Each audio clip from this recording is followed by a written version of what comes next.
إن الحمد لله نحمده ونستعينه ونستغفره ونعوذ بالله من شرور أنفسنا ومن سيئات أعمالنا من يهده الله فلا مضل له ومن يضلله فلا هادي له وأشهد أن لا إله إلا الله وحده لا شريك له وأشهد أن محمدا عبده ورسوله يا أيها الذين آمنوا اتقوا الله حق تقاته ولا تموتن إلا وأنتم مسلمون يا أيها الناس اتقوا ربكم الذي خلقكم من نفس واحدة وخلق منها زوجها وبث منهما رجالا كثيرا ونساء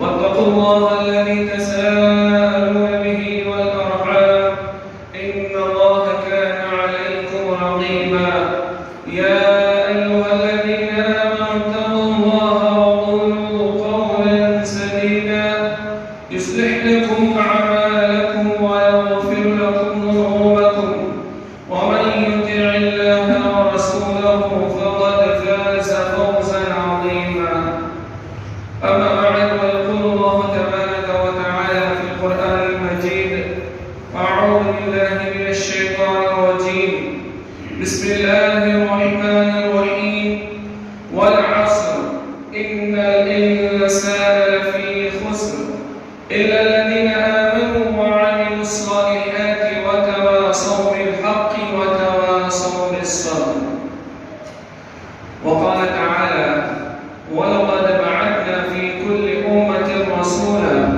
أن اعبدوا الله واجتنبوا الطاغوت وقال تعالى في موضع آخر وإلهكم إله واحد لا إله إلا هو الرحمن الرحيم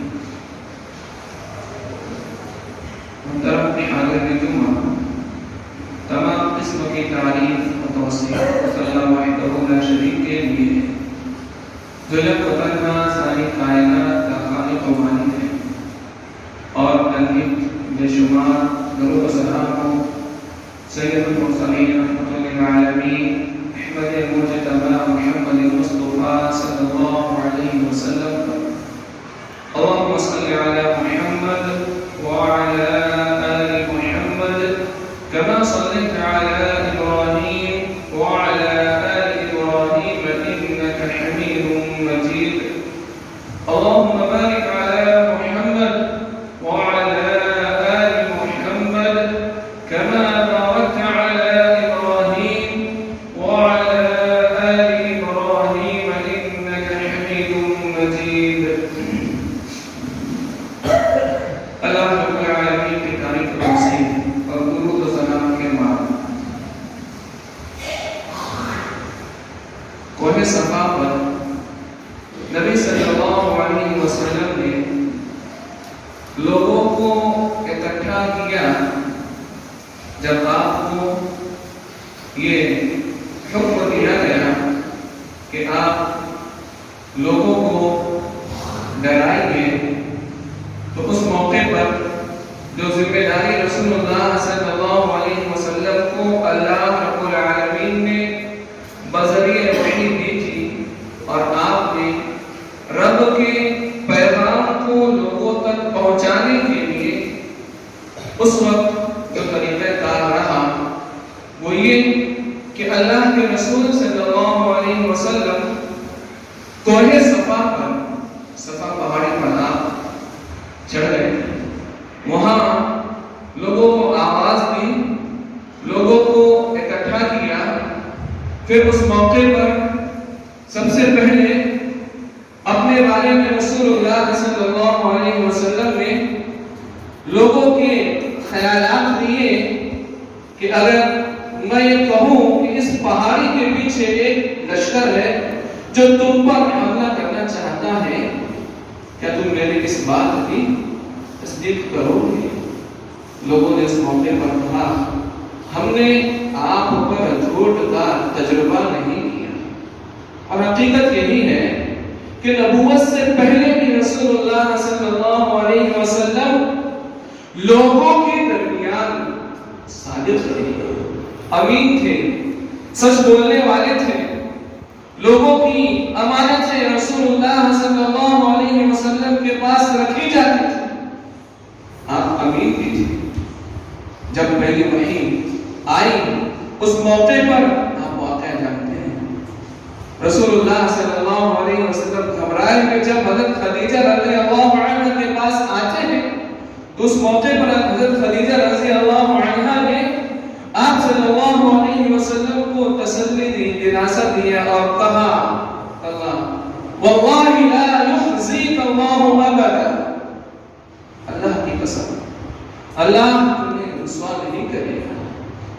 سبب وجہ حدیث آپ جانتے ہیں، انکا لا تصل الرحم وتحمل الكلب وتكسب المعدوم وتعين على نوائب الحق، الفاظ آگے پیچھے ہو رہے ہیں۔ اسی میں اللہ کے رسول صلی اللہ علیہ وسلم کا یہ فرمان بھی کہ وتصدق الحدیث، آپ سچ بات کہتے ہیں، صلہ رحمی کرتے ہیں، بے کسوں کے لیے آپ کماتے ہیں، لوگوں کی مدد کرتے ہیں، مہمان کی مہمان نوازی کرتے ہیں۔ اس موقع پر لوگوں نے اللہ کے رسول صلی اللہ علیہ وسلم کے بارے میں کہا ہم نے آپ پر جھوٹ کا تجربہ نہیں کیا۔ تو اسی موقع پر رسول اللہ صلی اللہ علیہ وسلم نے لوگوں کو اللہ کا پیغام پہنچایا اور لوگوں کو توحید کی دعوت دی۔ قولوا لا الہ الا اللہ تفلحوا، فلاح پانا چاہتے ہو، کامیابی حاصل کرنا چاہتے ہو تو اللہ کے علاوہ کوئی معبود برحق نہیں، کامیاب ہو جاؤ گے، اربوں اجر کے مالک بن جاؤ گے۔ پہلی دعوت رسول اللہ صلی اللہ علیہ وسلم کی قوم کے لوگوں کو یہی، اور یہ صرف آپ کی دعوت نہیں، آپ سے پہلے جتنے بھی پیغمبر گزرے، رسول گزرے، ان کی بھی دعوت یہی رہی کہ لوگوں کو ایک الہ کی، ایک معبود کی عبادت کی جانب لانا، اس کی دعوت دینا، معبودات باطلہ سے ہٹا کر ایک معبود کی عبادت کرنے کا حکم لینا۔ یہ آپ سے پہلے انبیاء کی دعوت رہی۔ خود نبی صلی اللہ علیہ وسلم کی یہ دعوت، اللہ کے رسول صلی اللہ علیہ وسلم نے کہا تم لا الہ الا اللہ کہو کامیاب ہو جاؤ گے۔ خطبہ تو یہ چاہیے تھا کہ جس رسول کو انہوں نے چند لمحہ پہلے صادق مانا تھا، امین مانا تھا، جس رسول کے بارے میں یہ کہا تھا کہ ہم نے آپ پر جھوٹ کا تجربہ نہیں کیا، جب حق بات سامنے آئی اور لوگوں کے درمیان پھیلی ہوئی غلطیوں کی اصلاح کی بات رسول اللہ صلی اللہ علیہ وسلم نے کہی، اللہ کا پیغام پہنچایا، اس موقع پر یہی بدبخت کھڑا ہوتا ہے جس کے بارے میں سورہ لہب نازل ہوئی اور وہ کہتا ہے تبا لک یا محمد لہذا جمعتنا، محمد تیرے لیے بربادی ہو، تیرے لیے تباہی ہو، کیا تو نے ہمیں یہاں اسی لیے اکٹھا کیا ہے؟ ایک طرف رسول اللہ صلی اللہ علیہ وسلم کی دعوت، دوسری طرف دعوت رسول کی مخالفت۔ رسول اللہ صلی اللہ علیہ وسلم سے پہلے جتنے انبیاء اور رسول گزرے ان کے ساتھ بھی یہ معاملہ ہوا، توحید کی دعوت دی، لوگوں نے مخالفت کی، خود رسول اللہ صلی اللہ علیہ وسلم نے لوگوں کو ایک اللہ کی طرف دعوت دی، لوگوں نے مخالفت کی۔ اسلام اور کفر کے درمیان یہ جنگ رسول اللہ صلی اللہ علیہ وسلم کی آمد سے پہلے بھی رہی اور آپ کی آمد کے وقت بھی رہی اور اس وقت بھی ہے اور قیامت جنگ ہوتی رہے گی۔ اسلام اور کفر کے درمیان تصادم جو جنگ ہے اس میں کامیاب ہونے والا کون ہے؟ فلاح پانے والا کون ہے، یہ مجھے اور آپ کو طے کرنا ہے، اور میں اور آپ کیا طے کریں گے؟ ہم مسلمان ہیں۔ قرآن کریم میں رسول اللہ صلی اللہ علیہ وسلم نے اپنے فرامین میں ہماری رہنمائی کر کے بتلا دیا ہے کہ کامیابی کا نسخہ کیا ہے، ہمیں کس چیز کو اختیار کرنا ہے، کس دعوت کو ہمیں قبول کرنا ہے، کس دعوت کو مان کر قبول کر کے اس دعوت کے ماننے میں آنے والی دشواریوں کو، تکلیفوں کو، پریشانیوں کو برداشت کر کے ہم جنت کو حاصل کر سکتے ہیں، جہنم سے بچ سکتے ہیں، وہ دعوت رسول اللہ صلی اللہ علیہ وسلم نے دی۔ کہنے کا مطلب یہ کہ اسلام اور کفر کے درمیان ہمیشہ سے جنگ رہی ہے، لیکن لوگوں نے مخالفتیں کی اور اس مخالفت کا انجام بھی لوگوں نے دیکھا، لیکن من يهده الله فلا مضل له ومن يضلل فلا هادي له، جسے اللہ ہدایت دینا چاہے اسے کوئی گمراہ نہیں کر سکتا، اور جسے اللہ گمراہ کرنا چاہے اسے کوئی ہدایت نہیں دے سکتا۔ اسلام اور کفر کے درمیان جو جنگ ہے وہ جنگ آج بھی جاری ہے، لیکن اس جنگ میں بظاہر ہم جو دیکھ رہے ہیں مسلمان نقصان میں ہیں، خسارے میں ہیں، ان کی جانوں کو، ان کی جانیں پانی کی طرح بہ رہی ہیں، ان کے خون پانی کی طرح بہ رہے ہیں، ان کے مالوں کو تباہ و برباد کیا جا رہا ہے، مسلمانوں کا نقصان ہو رہا ہے، اور یہ ہم اور آپ دیکھ رہے ہیں۔ لیکن جس اسلام کے ہم ماننے والے ہیں، اس اسلام کے بارے میں قرآن کریم نے کہا هو الذی ارسل رسولہ بالہدی ودین الحق لیظہرہ علی الدین کلہ ولو کرہ المشرکون ولو کرہ الکافرون۔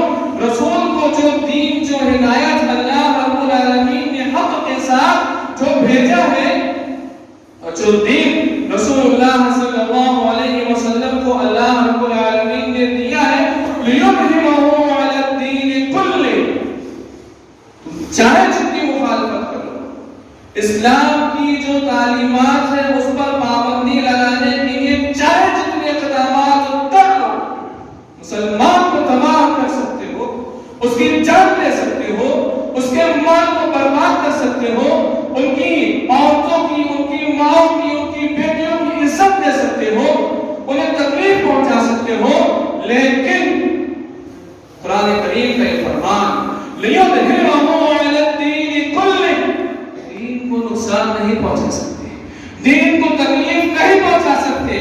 یہ اللہ رب العالمین نے رسولوں کو جو دین دیا ہے، یہ تمام ہی ادیان پر غالب ہو کر رہنے والا ہے۔ لیظہرہ علی الدین کلہ ولو کرہ المشرکون، غالب ہو کر رہے گا، اسے کوئی مغلوب نہیں کر سکتا۔ اس بات کو وہ لوگ بھی سمجھتے ہیں جو اسلامی تعلیمات کی مخالفت کرتے ہیں، لیکن جب ایک بندے کا ذہن یہ بن جاتا ہے کہ اپنے کیے ہوئے وعدوں کو، اپنے کیے ہوئے وعدوں کو عوام سے جب وہ پورا نہیں کر پاتا ہے، اور جب اسے اپنی بادشاہت کے ذریعے سے جو ذمہ داری اس پر عائد ہوتی ہے وہ اسے ادا نہیں کر پاتا، تو لوگوں کو اس طرح کے معاملات میں الجھا دیا جاتا ہے تاکہ ہم اسی میں الجھے رہیں اور پریشان جو ہے اس میں مزید پریشان ہوتے رہیں۔ لیکن یہ پریشانیاں مسلمان کے لیے ہرگز نقصان دہ نہیں ہو سکتی اگر اس نے اپنے کلام کو پڑھا ہے، اللہ رب العالمین کے فرامین کو اس نے پڑھا ہے، رسول اللہ صلی اللہ علیہ وسلم کی سیرت اس کے سامنے ہے، صحابہ کرام رضوان اللہ علیہم اجمعین کا طریقہ، ان کی دعوت اور دعوت دین کے لیے قربانی دینے کا جذبہ وہ پڑھتا ہے، سنتا ہے، وہ تمام چیزیں ایک مسلمان کے سامنے ہے، تو اس کے یہ تمام چیزیں ہوتے ہوئے جو تکلیف اور پریشانیاں ہیں، ہرگز وہ پریشانیاں ایک مسلمان کو پریشان نہیں کر سکتی۔ انسان ہونے ناطے غم ہوتا ہے، تکلیف ہوتی ہے، لیکن جب اسی غم کو، اسی تکلیف کو ماضی میں گزرے ہوئے جو صحابہ کرام تھے، جو انبیاء تھے، ان کے غم کو، ان کی تکلیف کو ایمان کے لیے دی گئی ان کی قربانیوں کو پڑھتا ہے، یاد کرتا ہے، تو اس پر ایک مومن کا، ایک مسلمان کا یقین اور بڑھ جاتا ہے، ایمان میں اور اضافہ ہوتا ہے، اس کے لیے عمل کرنے میں اور زیادہ آسانی ہو جاتی ہے کہ یہ دعوت جو لوگ لے کر چلے ہیں، انہیں تکلیفیں دی گئی، انہیں پریشان ضرور کیا گیا، لیکن کامیاب ہونے والا کون؟ جس نے ثابت قدمی اختیار کر لی، جو ایمان لانے کے بعد، اسلام قبول کرنے کے بعد اس پر ڈٹا رہا۔ یہ جنگ شروع سے رہی، ابھی بھی ہے۔ یہ تو اہل سیاست کا طریقہ ہے کہ وہ اپنی غلطیوں کو چھپانے کے لیے اس طرح کی باتیں لوگوں میں، اسلام کی جو تعلیمات ہے اس کے خلاف لوگوں میں باتیں عام کر دیتے ہیں، اسلام کو بدنام کرتے ہیں، اسلام کی تعلیمات پر اعتراض کرتے ہیں۔ یہ تو ہمیں ان کے کیے ہوئے وعدوں سے بھٹکانے کے لیے ہمیں یہ سب شوشے دیے جاتے ہیں، لیکن ہمیں اس دنیا سے کیا مطلب؟ اس دنیا میں اللہ رب العالمین نے ہمیں بھیجا کس لیے ہے؟ ہمارے اس دنیا میں آنے کا جو مین گول ہے، جو مین مقصد ہے، وہ کیا ہے؟ اللہ رب العالمین کی عبادت۔ الا لیعبدون، اللہ نے کہا صرف اور صرف میری عبادت۔ یہ تو اللہ کا احسان ہے کہ اس نے عبادت کا حکم دینے کے بعد ہمیں جینے کے لیے، زندگی گزارنے کے لیے جو بنیادی ضرورتیں جو بنیادی ضرورتیں ہماری ہونی تھی، اللہ رب العالمین نے اس کا بھی انتظام کیا ہے، اور یہ محض صرف اس لیے کہ ہم اس اللہ کی عبادت کر سکیں، اس اللہ کی عبادت کر سکیں، اور اللہ کے رسول کو جو اللہ رب العالمین نے مبعوث کیا، ان کی دعوت یہی۔ قرآن کریم میں اللہ رب العالمین نے کہا وَلَقَدْ بَعَثْنَا فِي كُلِّ أُمَّةٍ رَسُولًا أَنِ اعْبُدُوا اللَّهَ وَاجْتَنِبُوا الطَّاغُوتَ۔ ہم نے ہر امت میں ایک رسول بھیجا ہے۔ کیوں بھیجا؟ کہ وہ لوگوں کو اللہ کی عبادت کا حکم دے اور طاغوت سے روکے۔ طاغوت کیا ہے؟ ہر وہ چیز اللہ کے علاوہ جس کی عبادت کی جاتی ہے وہ طاغوت ہے۔ انبیاء کو، رسولوں کو اللہ رب العالمین نے جو مبعوث کیا، جو بھیجا، انہیں اسی بات کا حکم دے کر بھیجا۔ ایک یہ کہ اللہ کی عبادت کا حکم دے اور لوگوں کو طاغوت سے روکے، ہر اس چیز سے اللہ کے علاوہ چھوڑ کر جن کی عبادت کی جاتی ہے اس سے بچانے کے لیے اللہ رب العالمین نے انبیاء کرام علیہ السلام کا سلسلہ جاری کیا۔ اور میں نے قرآن کریم کی جس سورہ کی آیت آپ کے سامنے پڑھی تھی، اس میں اللہ رب العالمین نے کہا والعصر، زمانے کی قسم اللہ رب العالمین نے کھائی اور کہا ان الانسان لفی خسر، یقیناً انسان خسارے میں ہے، انسان خسارے میں ہے۔ انسان کا جو خسارہ ہے اس کا تذکرہ اللہ رب العالمین نے کیا۔ اللہ کے رسول صلی اللہ علیہ وسلم کی حدیث دیکھیے، صحیح مسلم کتاب الطہارہ کی روایت، ابو مالک اشعری رضی اللہ عنہ اس حدیث کے راوی کہ اللہ کے رسول نے کہا کل الناس یغدو، تمام لوگ صبح کرتے ہیں، فبائع نفسا فمعتقها او موبقها، وہ اپنے نفس کو، اپنے آپ کو بیچتے ہیں، اپنے نفس کو بیچ کر وہ کیا کرتے ہیں؟ یا تو اپنے نفس کو جہنم سے آزاد کر لیتے ہیں، اعمال صالحہ کو، نیک کام کو انجام دے کر، اور موبقها، یہ اپنے نفس کے ذریعے سے وہ اپنے آپ کو ہلاک کر دیتے ہیں، ہلاک کر لیتے ہیں برے کاموں کو انجام دے کر۔ تو اللہ کے رسول صلی اللہ علیہ وسلم کی اس حدیث میں یہ بتایا گیا کہ ایک بندہ یا تو اپنے نفس کو آزاد کرنے والا ہوگا جہنم سے، یا وہ اپنے آپ کو ہلاک کرنے والا ہوگا۔ قرآن کریم نے کہا ان الانسان لفی خسر، یقیناً انسان خسارے میں ہے۔ نقصان میں ہیں۔ ہم دنیا میں خرید و فروخت کرتے ہیں، اپنے جائیداد کی، اپنے سامان کی لین دین کرتے ہیں، خرید و فروخت کرتے ہیں، اس میں ایک انسان کو نقصان ہوتا ہے، خسارہ ہوتا ہے، لیکن بسا اوقات اس خسارے کی کمی جو ہوتی ہے وہ پوری ہو جاتی ہے، لیکن یہ خسارہ دنیا کا خسارہ ہے۔ ایک دوسرا خسارہ جو آخرت کا خسارہ ہے، جس میں انسان اگر ناکام ہو جائے تو اس کی کمی کو پورا کرنے کا اللہ رب العالمین دوبارہ موقع نہیں دے گا۔ اللہ رب العالمین نے کہا قُلْ إِنَّ الْخَاسِرِينَ الَّذِينَ خَسِرُوا أَنفُسَهُمْ وَأَهْلِيهِمْ يَوْمَ الْقِيَامَةِ۔ حقیقت میں خسارے میں رہنے والے لوگ کون ہیں؟ یہی خود انسان ہے، اس کا اپنا نفس ہے، اس کے گھر والے ہیں، جو قیامت کے دن نقصان اٹھانے والوں میں سے ہوں گے۔ کب؟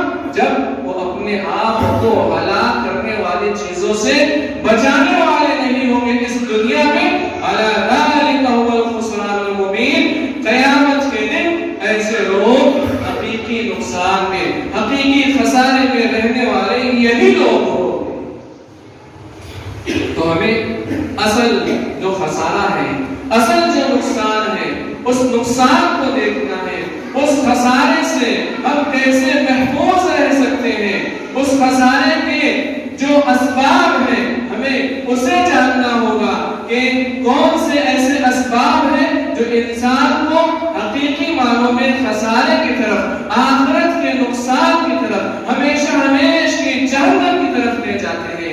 ہمیں اس کو بھی جاننا ہوگا۔ اور جب ہم قرآن کریم کو پڑھتے ہیں، رسول اللہ صلی اللہ علیہ وسلم کی احادیث کو دیکھتے ہیں، تو ہمیں معلوم ہوتا ہے کہ خسارے کے جو اسباب ہیں ان میں سے ایک سبب یہ کہ اللہ رب العالمین کے ساتھ شرک کرنا۔ مشرک بندہ اللہ کے ساتھ شرک کرنے والا ہو تو ایسا بندہ کل قیامت کے دن نقصان اٹھانے والوں میں سے ہوگا، خسارہ اٹھانے والوں میں سے ہوگا۔ اللہ رب العالمین نے کہا انہ من یشرک باللہ فقد حرم اللہ علیہ الجنہ۔ مشرک پر جنت حرام ہے، جہنم اس کا ٹھکانہ ہے۔ یہی حقیقی خسارہ ہے مشرکین کے لیے، یہی حقیقی خسارہ ہے ان انسانوں کے لیے جو اعمال صالحہ کو اختیار نہ کر کے برے اعمال کو انجام دیتے ہیں، شرک اللہ رب العالمین کا پارٹنر بناتے ہیں، اللہ کے ساتھ اور لوگوں کو شریک کرتے ہیں۔ یہ سب سے بڑا خسارہ ہے، سب سے بڑا نقصان ہے۔ ہمیں تو حکم دیا گیا تھا وَإِلَٰهُكُمْ إِلَٰهٌ وَاحِدٌ، ہمارا معبود ایک ہی معبود ہے، وہ کون ہے؟ لا الہ الا هو الرحمن الرحیم۔ اس اللہ کے علاوہ ہمارا کوئی معبود نہیں، وہ رحمان ہے، وہ رحیم ہے۔ قرآن کریم میں اس نے اپنے بندوں کو سب سے پہلے اسی بات کا حکم دیا ہے اعبدوا ربکم، رب کی عبادت کرو۔ ہمیں بھی حکم اللہ نے دیا، ہم سے پہلے کے لوگوں کو بھی اللہ رب العالمین نے حکم دیا۔ تو پہلا حکم قرآن کا یہی رہا کہ اعبدوا ربکم، اور پہلی نفی قرآن کی یہی رہی کہ فلا تجعلوا للہ اندادا، اللہ کے ساتھ کسی اور کو پارٹنر نہ بناؤ، کسی اور کو شریک نہ کرو۔ جو چیزیں اللہ رب العالمین کی مخلوق ہے انہیں خالق کا درجہ نہ دو، ان کی عبادت نہ کرو۔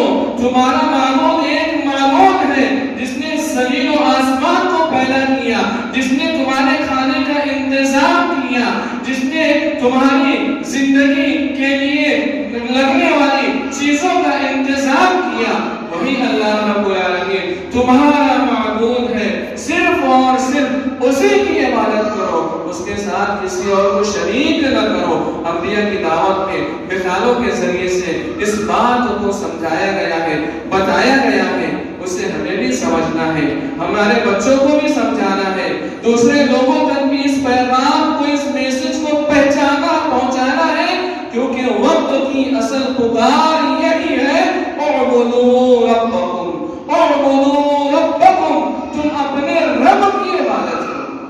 ابراہیم السلام کی دعوت دیکھیے. انہوں نے جب اپنے باپ کو دعوت دی, قرآن کریم میں اس کا تذکرہ موجود ہے, واقعہ تفصیلی آپ جانتے ہیں. وَإِذْ قَالَ إِبْرَاهِيمُ لِأَبِيهِ آزَرَ, قرآن کریم میں کہا وَذَكِّرْ فَإِنَّ الذِّكْرَىٰ تَنفَعُ الْمُؤْمِنِينَ, یاد دلائیے. یاد دلانے سے فائدہ یہ ہوتا ہے کہ جو حقیقی معنوں میں مومن ہوتے ہیں وہ اس سے فائدہ اٹھاتے ہیں. قرآن کریم کے اندر ہمیں بتایا گیا یہ کہ ابراہیم علیہ السلام کی دعوت کے باپ کو دعوت دے رہے ہیں, اور کیا کہتے ہیں اتتخذوا اصناما آلہہ, جن معبودوں کو تم اپنے ہاتھوں سے بناتے ہو, تم نے جن معبودوں کو تم خود بناتے ہو, تم اسی کی عبادت کرنے لگے. حضرت ابراہیم نے کہا وَإِذْ قَالَ إِبْرَاهِيمُ لِأَبِيهِ آزَرَ أَتَتَّخِذُ أَصْنَامًا آلِهَةً, اپنے ہاتھوں سے جو بت بنایا کرتے تھے, چاہے لکڑی کے ہو یا مٹی کے ہو, ان کی عبادت کیا کرتے تھے. کہا انی اراک وقومک فی ضلال مبین. ہدایت کیا ہے, رہنمائی کیا ہے؟ اللہ رب العالمین کی عبادت کرنا, اللہ کی اطاعت کرنا, اور یہ بندوں پر اللہ تعالیٰ کا حق ہے. صحیح بخاری صحیح مسلم کی روایت ہے حق اللہ علی العباد ان یعبدوہ ولا یشرکوا بہ شیئا. یہ بندوں پر حق ہے اللہ تعالیٰ کا کہ وہ اللہ تعالیٰ کی ہی عبادت کرے, اس کے ساتھ کسی اور کو شریک نہ کرے. اور ہم سورۃ الفاتحہ میں کہتے ہیں ایاک نعبد و ایاک نستعین, تیری ہی عبادت کرتے ہیں, اس بات کا ہم اقرار کرتے ہیں. تو یہی راہ ہدایت ہے, یہی ہدایت کا راستہ ہے. ابراہیم علیہ السلام اپنے باپ کو دعوت دیتے ہوئے کہتے ہیں اتتخذوا اصناما آلہہ, معبود بت کو تم نے معبود بنا لیا. انی اراک وقومک فی ضلال مبین, تجھے بھی اور تیری قوم کے لوگوں کو بھی میں واضح گمراہی میں دیکھتا ہوں. اللہ رب العالمین نے ابراہیم علیہ السلام کی دعوت کا تذکرہ کیا. ابراہیم علیہ السلام کے ذریعے سے اللہ رب العالمین نے جو باتیں ہم لوگوں کو سمجھائی ہیں, ان باتوں کو سمجھنے کی, اپنے بچوں کو سمجھانے کی ضرورت ہے. وقت کی یہی پکار ہے. ایمان کی حفاظت کا ذریعہ یہ بھی ہے کہ ہم ایمان کے بارے میں, عقیدے کے بارے میں, توحید کے بارے میں جانیں, سمجھیں, اور وہ باتیں اپنے بچوں کو, دیگر لوگوں کو, اس دعوت کو لوگوں میں عام کریں. اللہ رب العالمین کہتا ہے وَكَذَلِكَ نُرِي إِبْرَاهِيمَ مَلَكُوتَ السَّمَاوَاتِ وَالْأَرْضِ وَلِيَكُونَ مِنَ الْمُوقِنِينَ. اللہ رب العالمین نے زمین و آسمان کی مخلوقات حضرت ابراہیم علیہ السلام کو دکھلائی. کیوں؟ وَلِيَكُونَ مِنَ الْمُوقِنِينَ, تاکہ یہ یقین کرنے والوں میں سے ہو جائے. ہماری اور آپ کی اصلاح کرنا تھی, ہمیں اور آپ کو سمجھانا تھا. ابراہیم علیہ السلام کو ذریعہ بنا کر اللہ رب العالمین نے بتانا تھا. فلما جن علیہ اللیل رأى کوكبا قال هذا ربی. دیکھیے ابراہیم علیہ السلام کیا کہتے ہیں جب رات چھا جاتی ہے, ستارے کو دیکھتے ہیں. ستارہ کیا ہے؟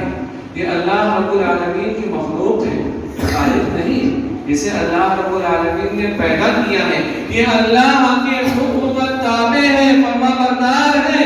اللہ حضرت ابراہیم علیہ السلام کہتے ہیں فلما جن علیہ اللیل رأى کوكبا قال هذا ربی, یہ میرا رب ہے. فلما افل قال لا احب الآفلین, اسے رب کہا کہ جب یہ ڈوب گیا, کہا میں ڈوبنے والے کو پسند نہیں کرتا. پھر کیا ہوا؟ فلما رأى القمر بازغا قال هذا ربی, پھر چاند کو دیکھا, کہا یہ میرا رب ہے. فلما افل قال لئن لم يهدنی, جب چاند بھی ڈوب گیا, فلما افل قال لئن لم يهدنی ربی لأکونن من القوم الضالین, اگر رب نے میری رہنمائی نہیں کی تو میں گمراہ لوگوں میں سے ہو جاؤں گا. پھر اس کے بعد فلما رأى الشمس بازغة قال هذا ربی هذا اکبر. کیا کہا ابراہیم علیہ السلام نے؟ سورج کو دیکھا. سورج یہ اللہ کی مخلوق ہے, یہ خالق نہیں ہے، یہ مخلوق ہے، یہ پیدا کیا گیا ہے، اللہ کے آرڈر سے نکلتا ہے، اس کے حکموں سے ڈوبتا ہے، یہ اللہ رب العالمین کا تابع ہے، فرما بردار ہے، خالق نہیں ہے، مخلوق ہے۔ ابراہیم علیہ السلام کہتے ہیں فَلَمَّا رَأَى الشَّمْسَ بَازِغَةً قَالَ هَذَا رَبِّي هَذَا أَكْبَرُ، یہ میرا رب بہت بڑا ہے۔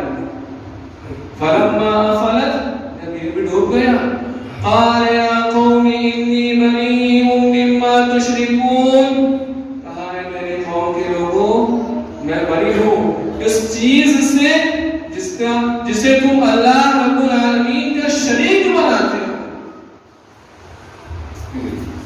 سورج کی عبادت، سورج کی پوجا، ابراہیم علیہ السلام نے کہی سمجھنے کی ضرورت، اپنے چھوٹے چھوٹے بچوں کو بتانے کی ضرورت ہے، انہیں علم دینے کی ضرورت ہے۔ ابراہیم علیہ السلام کا واقعہ دہرائیے بار بار ان کے سامنے، انہیں بتائیے کہ ابراہیم علیہ السلام نے ایسا کہا جب وہ اس سورج میں ڈوب گیا تو کہا یہ جو ڈوب جائے یہ میرا رب نہیں ہو سکتا۔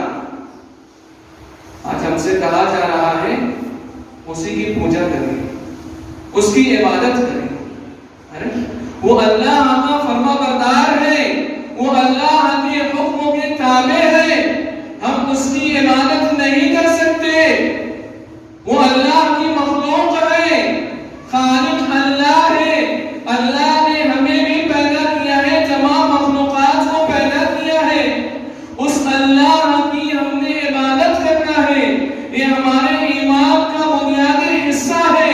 خالق کی عبادت کو چھوڑ کر مخلوق کی عبادت کریں گے، سورج کی پوجا کریں گے، سورج کے سامنے ہاتھ جوڑیں گے، اس کی عبادت کریں گے، ہمارا اسلام سے پھر کوئی لینا دینا نہیں۔ ہم نے اس کو اللہ رب العالمین کا پارٹنر بنا دیا ہے، سورج کو بھی ہم نے اللہ رب العالمین کا شریک بنا دیا ہے اس کی عبادت کر کے۔ اور ہمیں تو تعلیم یہ دی گئی کہ ہم صرف اور صرف اللہ رب العالمین کی عبادت کریں۔ ان صلاتی ونسکی ومحیای ومماتی للہ رب العالمین لا شریک لہ، اس کا کوئی پارٹنر نہیں، تم پارٹنر بناتے ہو، اس کی عبادت کرنے کا حکم دیتے ہو، ہم تو کہیں گے آپ بھی اس کی عبادت کرنے سے، اس کی پوجا کرنے سے بچیے، جس سورج کے روشنی کے جو فائدے آپ بیان کر رہے ہیں اس کا انکار نہیں، لیکن سورج کی روشنی سے فائدہ دینے والی ذات کس کی ہے اس کا اقرار کرو، اس کے سامنے جھکو، اس نے زمین و آسمان کو پیدا کیا ہے، اس کی بندگی اختیار کرو، اور یاد رکھو اس کے فرامین سے، اس کے آرڈر سے جو بھی خبرداری کرے گا۔ تاریخ میں قرآن کریم میں لکھا ہے، تاریخ کی کتابوں میں لکھا ہے، جن لوگوں نے اللہ کے آرڈر کی مخالفت کی، اللہ کے فرامین کی مخالفت کی، ان کا انجام دنیا میں بھی اچھا نہیں ہوا، آخرت میں جو ہے دنیا میں بھی ان کا انجام اچھا نہیں ہوا۔ پتھروں کی بارش کر کے ہلاک کر دیا گیا، زلزلوں کے ذریعے سے ہلاک کر دیا گیا، سیلاب کے ذریعے سے، پانی کے ذریعے سے ڈوبو کر ہلاک کر دیا گیا، رزق میں کمی کر کے بھوک کے ذریعے سے ایسے لوگوں کو ہلاک کر دیا گیا، آپس میں لڑا کر ایسے لوگوں کو ہلاک کر دیا گیا جنہوں نے رب کے حکم کے سامنے بغاوت کی، رب العالمین کے فرامین کے ہوتے ہوئے اسے قبول کرنے کی بجائے اس کا انکار کیا۔ ہم انکار کرنے والے نہ بنے۔ اللہ رب العالمین نے حضرت ابراہیم علیہ السلام کے ذریعے سے بتلایا کہ جب سورج کو دیکھا کہ وہ بھی ڈوب گیا، کہا تم جو اللہ کا پارٹنر بناتے ہو، اس کا شریک کرتے ہو، میرا اس سے کوئی کنیکشن نہیں، ہمارا بھی ایسے لوگوں سے تعلق نہیں ہونا چاہیے۔ مشرکین کے شرک سے ہم بچے، شرک و مشرکانہ جو اعمال ہیں اس سے ہم اجتناب کریں، کیونکہ اللہ رب العالمین نے ہمیں صرف اور صرف اس لیے پیدا کیا ہے کہ اس اللہ کی ہم عبادت کریں۔ ابراہیم علیہ السلام نے کہا انی وجہت وجہی للذی فطر السماوات والارض حنیفا وما انا من المشرکین، میں اپنے چہرے کو اس ذات کی طرف متوجہ کرتا ہوں جس نے زمین و آسمان کو پیدا کیا، اس کی طرف یکسو ہوتے ہوئے وما انا من المشرکین، اور میں مشرکین میں سے نہیں ہوں۔ اس دعوت کو سمجھیے، اس دعوت کے فائدے کیا ہیں، اس کے چھوڑنے کے، ترک کرنے کے نقصانات کیا ہیں، اسے جانیے۔ اللہ رب العالمین نے انہی حضرت ابراہیم علیہ السلام کا واقعہ قرآن کریم کی دوسری سورہ میں بھی اللہ نے بیان کیا ہے کہ یہ توحید کی دعوت کیسے لوگوں کو دیتے تھے۔ بادشاہ وقت کے ساتھ جب ان کا جھگڑا ہوا تو بادشاہ وقت کا وہ جھگڑا، ان کے ساتھ ہونے والا جھگڑا قرآن کریم میں موجود ہے۔ وَإِذْ قَالَ أَلَمْ تَرَ إِلَى الَّذِي حَاجَّ إِبْرَاهِيمَ فِي رَبِّهِ أَنْ آتَاهُ اللَّهُ الْمُلْكَ إِذْ قَالَ إِبْرَاهِيمُ رَبِّيَ الَّذِي يُحْيِي وَيُمِيتُ، میرا رب کون ہے، میرا معبود کون ہے جس کی میں نے عبادت کرنی ہے، وہ جو زندہ کرتا ہے اور مارتا ہے۔ ہمیں جس کی عبادت کرنی ہے وہ کون ہے؟ جو زندہ کرتا ہے اور مارتا ہے، اور وہ کون ہے؟ اللہ رب العالمین۔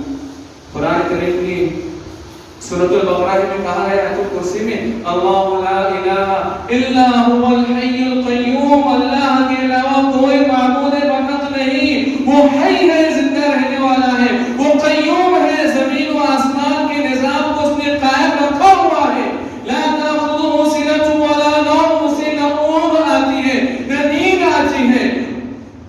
من ذا الذی یشفع عنده الا بإذنه یعلم ما بین ایدیہم وما خلفہم۔ قرآن کریم میں سورہ آیت الکرسی میں اللہ رب العالمین نے اپنا تعارف کروایا ہے اور یہ بتلایا ہے کہ معبود کون؟ جو زندہ رہنے والا ہے، جو قائم رہنے والا ہے۔ ابراہیم علیہ السلام کہتے ہیں میرا رب وہ ہے الذی یحیی و یمیت، جو زندہ کرتا ہے اور مارتا ہے۔ کیا سورج زندہ کرتا ہے؟ کیا سورج مارتا ہے؟ نہیں، اللہ رب العالمین زندہ کرتا ہے اور مارتا ہے۔ ابراہیم علیہ السلام کا جھگڑا بادشاہ وقت سے ہوا تو اس نے کیا کہا؟ میں بھی زندہ کرتا ہوں اور میں بھی مارتا ہوں، انا احیی و امیت، میں بھی زندہ کرتا ہوں میں بھی مارتا ہوں۔ ایک شخص کو اس نے بلایا، اسے مار دیا، اور ایک شخص کو بلایا، اسے چھوڑ دیا، کہا یہ زندگی اور موت ہے۔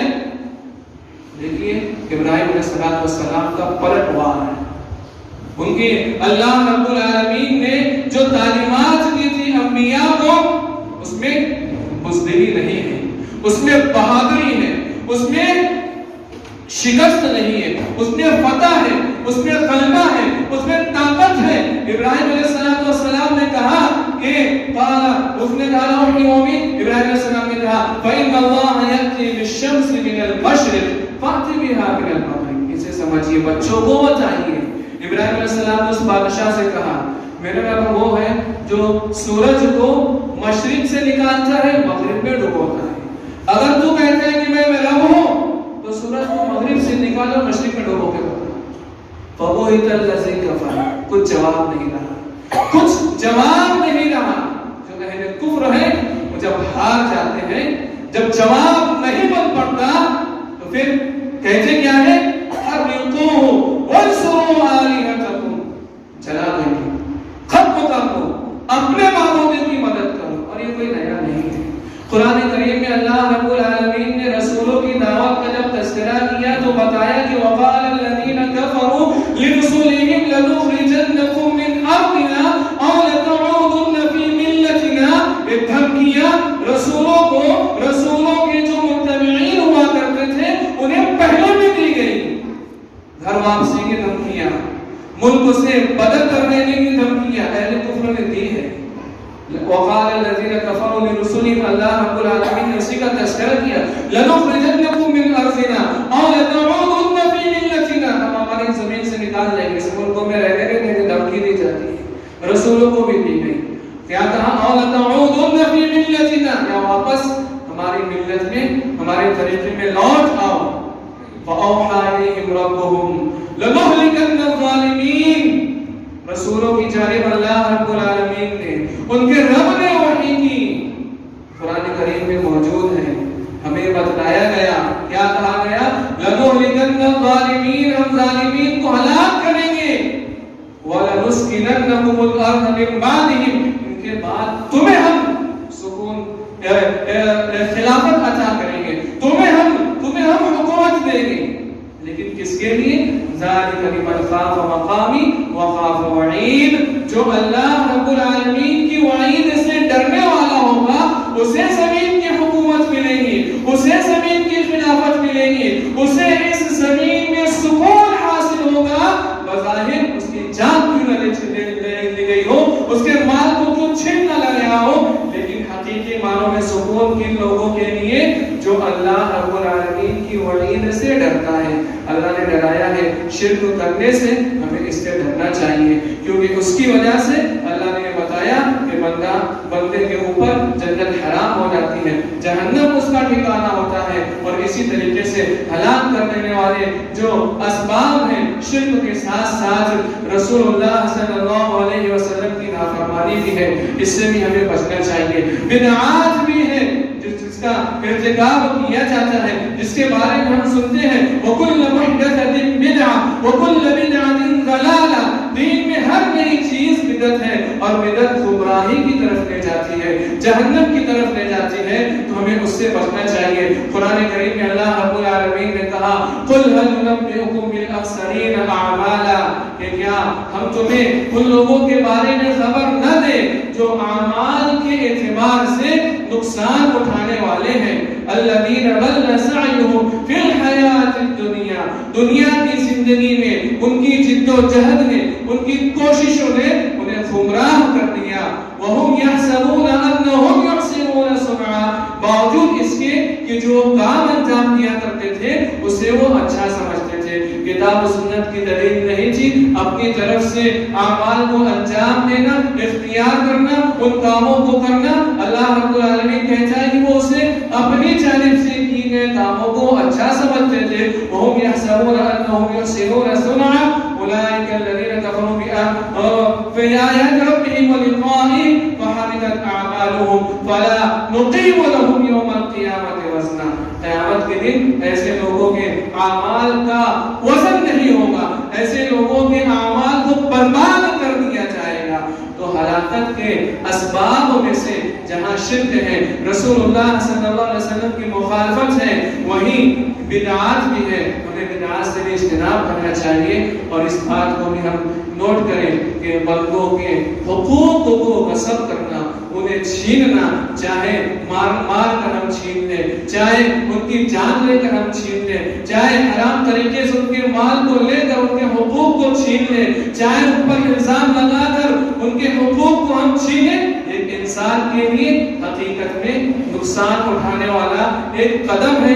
اور آپ جانتے ہیں اللہ کے رسول صلی اللہ علیہ وسلم کی وہ حدیث جو صحیح مسلم میں ہے, مفلس کون ہے, اس میں یہی بتایا گیا کہ جو قیامت کے دن نماز بھی لے کے آئے گا, زکات بھی لے کے آئے گا, روزہ بھی لے کر آئے گا, لیکن کسی کو اس نے مارا ہوگا, کسی کو اس نے گالی دی ہوگی, کسی کو اس نے مال ناجائز طریقے سے کھایا ہوگا, کسی پر اس نے الزام لگایا ہوگا, کسی کا خون بہایا ہوگا ناحق طریقے سے, کسی کو ناحق مارا ہوگا. تو کل قیامت کے دن ایسا بندہ حاضر کیا جائے گا, اور یہ بندے بھی حاضر ہوں گے.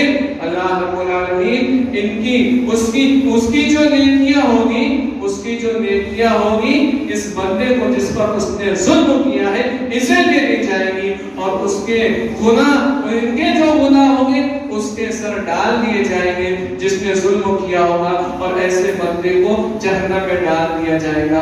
تو یہ نقصان کے اسباب میں سے ہے اللہ کے بندوں کے اوپر ظلم کرنا. تو ہمیں اس سے بھی بچنا چاہیے. اللہ رب العالمین نے کہا والعصر ان الانسان لفی خسر, زمانے کی قسم انسان خسارے میں ہے, نقصان میں ہے. الا الذین آمنوا وعملوا الصالحات, اب بتایا جا رہا ہے نقصان سے نکلنے کا راستہ، محفوظ رہنے والے کون ہیں، بچنے والے کون ہیں، جو ایمان لانے والے ہوتے ہیں۔ ایمان کس چیز کا نام ہے؟ ایمان اللہ نے اور اس کے رسول نے جو کچھ تعلیمات ہمیں دی ہے، بتائی ہے، اس کا زبان سے اقرار کرنا، دل سے اس کی تصدیق کرنا اور عمل کے ذریعے سے بھی اس کو پیش کر دینا، اس چیز کا نام ایمان ہے۔ تو جو ایمان لانے والے ہیں وہ محفوظ رہنے والے ہیں، جو اعمال صالحہ کو انجام دینے والے ہیں وہ خسارے سے محفوظ رہنے والے۔ اعمال صالحہ جانتے ہیں آپ کہ ہر وہ کام جسے اللہ کے رسول صلی اللہ علیہ وسلم نے کر کے دکھایا ہے وہی عمل صالح ہے۔ اس کے علاوہ بظاہر جتنے بھی اعمال انجام دیے جائیں، بظاہر چاہے کتنے ہی اچھے ہو، وہ عمل صالح نہیں ہو سکتے جب تک کہ کتاب و سنت کے مطابق نہ ہو۔ اور پھر تیسری چیز یہ بتائی گئی کہ وتواصوا بالحق وتواصوا بالصبر، حق کی وصیت۔ حق کیا ہے؟ جو رب کی جانب سے محمد صلی اللہ علیہ وسلم پر نازل کیا گیا، یہ حق ہے، لوگوں کو اس کی وصیت کریں، لوگوں کو بتائیں کہ یہ حق ہے، یہ سچ ہے، اسے اختیار کریں۔ اللہ رب العالمین نے جو دین دیا ہے اسے قبول کریں، اس کے علاوہ دوسرا دین اللہ کے نزدیک قبول نہیں کیا جائے گا، رد کر دیا جائے گا۔ اس حق کی وصیت کریں، اس حق میں جو باتیں اللہ رب العالمین نے حکم کے طور پر دی ہے اس کی وصیت کریں۔ اسی طریقے سے بچنے کا جو حکم دیا گیا ہے اس کی وصیت کر کے لوگوں کو نافرمانی سے بچائیں۔ تو وتواصوا بالحق وتواصوا بالصبر۔ اور جب ایک بندہ ان اعمال کو انجام دیتا ہے، ایمان لاتا ہے، اعمال صالحہ کو اختیار کرتا ہے، حق کی وصیت کرتا ہے، حق کے مطابق زندگی گزارتا ہے، تو وہ اتنی آسانی سے جی نہیں سکتا۔ اسے تکلیفیں دی جائیں گی، اسے پریشان کیا جائے گا، اس کے نفس کے ذریعے سے، اس کی اولاد کے ذریعے سے، اس کے والدین کے ذریعے سے، اس کے دیگر لوگوں کو تکلیف دے کر۔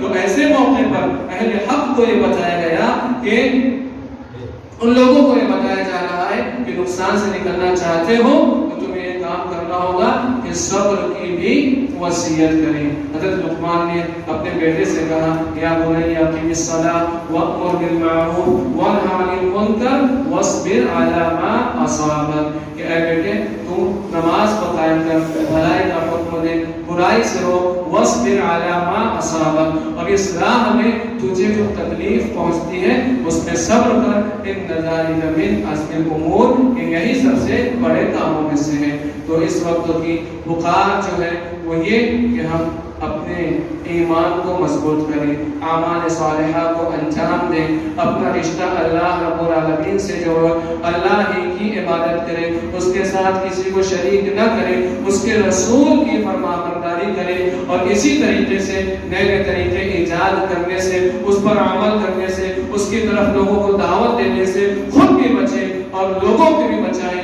اور اللہ کے بندوں پر ظلم کرنے سے بھی بچیں، کہ یہی اللہ رب العالمین نے ہم سے اور آپ سے طلب کیا ہے۔ اللہ رب العالمین سے دعا ہے کہ ہمیں جب تک زندہ رکھے، اسلام پر ایمان پر زندہ رکھے، ہمارا خاتمہ ایمان اسلام پر ہو۔ آمین۔ بارک اللہ لنا ولکم فی القرآن العظیم ونفعني اللہ وإياكم بالآیات والذکر الحکیم، انہ تعالی جواد کریم ملک